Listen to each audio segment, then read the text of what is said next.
I thought you might also be interested in some of the problems I encountered in collecting my data. There were odd cases that threw me. One of the subjects, who I had approached while he was out shopping in town, decided to pull out when it came to the second round. It was a shame. আচ্ছা, এখানে বলছে কি একজন মানুষ যে shopping করতেছিল তার আমি ইন্টারভিউ নিছিলাম। আর সে কি করছে, এই ইন্টারভিউটা থেকে পুল আউট করছে যখন সেকেন্ড রাউন্ড আমি চালু করছি।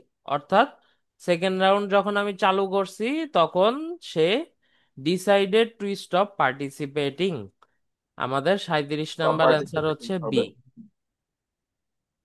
ঠিক আছে, সো এখান থেকে হচ্ছে বি কিন্তু কাটা, আমরা কিন্তু বিতে আর নজর দিব না। আমরা যখন এটা সলভ করব তখন হচ্ছে আমরা কোশ্চেনে ডাইরেক্ট বি যে অপশনটা আছে সেটা কেটে দিব, যাতে ওইটার দিকে